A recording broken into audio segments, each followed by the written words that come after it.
Assalamualaikum warahmatullahi wabarakatuh. Kabupaten Langkat di Provinsi Sumatera Utara yang dahulu merupakan wilayah kerajaan Islam Kesultanan Langkat, salah satu kesultanan Islam di tanah Melayu yang makmur dan sejahtera. Masyarakat Langkat juga dikenal dengan sangat taat dalam menjalankan syariat Islam dan bahkan kota ini mendapatkan julukan sebagai kota Islam. Berdasarkan data Kementerian Dalam Negeri per Desember 2021 menyebutkan bahwa Langkat sebagai kabupaten kedua dengan penduduk muslim terbanyak di Sumatera Utara.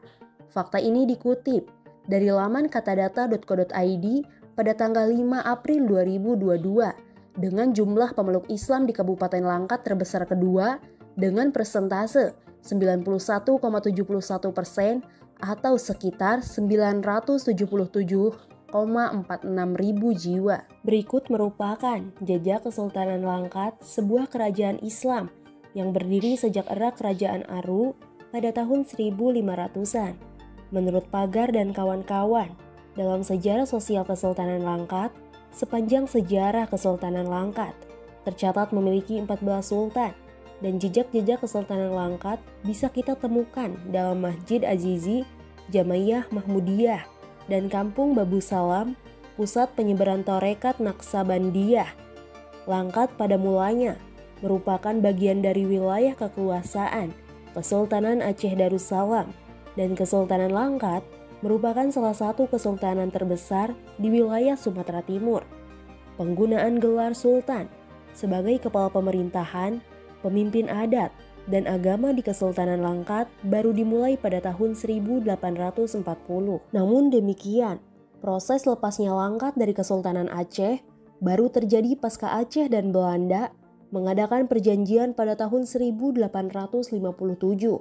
Pada masa itu, 3 kesultanan kecil di Sumatera Utara seperti Deli, Langkat, dan Serdang masih berada di bawah pengaruh Kesultanan Aceh. Namun, Belanda melakukan sejumlah intrik untuk menguasai Pulau Sumatera, termasuk penandatangan Traktat Siak pada 1 Februari 1858.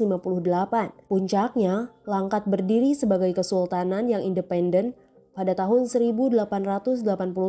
Ia tak lagi di bawah bayang-bayang Kesultanan Aceh Darussalam dan Siak. Ibu kota Kesultanan Langkat pada era kejayaannya berada di Tanjung Pura, yang kini merupakan sebuah kota kecil di Kabupaten Langkat. Tanjung Pura merupakan ibu kota kedua Kesultanan Langkat setelah Gebang. Selain Tanjung Pura, Binjai juga pernah menjadi ibu kota Kesultanan Langkat. Perpindahan ini terjadi pada masa Sultan Mahmud. Raja pertama Kesultanan Langkat yang bergelar Sultan ialah Sultan Musa. Jika diurutkan dari sejarah kerajaan Langkat, ia merupakan raja ketujuh. Perubahan nama ini juga sebagai penanda era kejayaan Kesultanan Langkat. Sultan Musa memiliki sejumlah gelar khusus. Sultan Tengku Musa Abdul Jalil Rahmat Shah Al-Halidi Al-Mu'azzama Shah Al-Hajj ini bergelar Pangeran Indra di Raja Amir. Ia adalah sultan yang memindahkan pusat pemerintahan Kesultanan Langkat dari Gebang ke Tanjung Pura atau Kota Pati dulunya, berkat temuan dari rintisan ladang minyak pertama di Indonesia dan usaha perkebunan yang berjalan dengan suksesnya pada masanya telah mengantarkan Kerajaan Langkat menjadi kerajaan terkaya yang tiada bandingnya di Asia Tenggara, ungkap Pagar. Kejayaan Kesultanan Langkat ini selain ditandai dengan pindahnya ibu kota, juga diwarnai dengan adanya pembangunan istana baru, Istana Darul Aman. Selain berhasil membangun istana baru, ia juga membeli 4 buah kapal tanker untuk membawa minyak bumi. Pada akhir masa jabatannya sebagai sultan, ia lebih banyak menghabiskan waktunya di pesantren.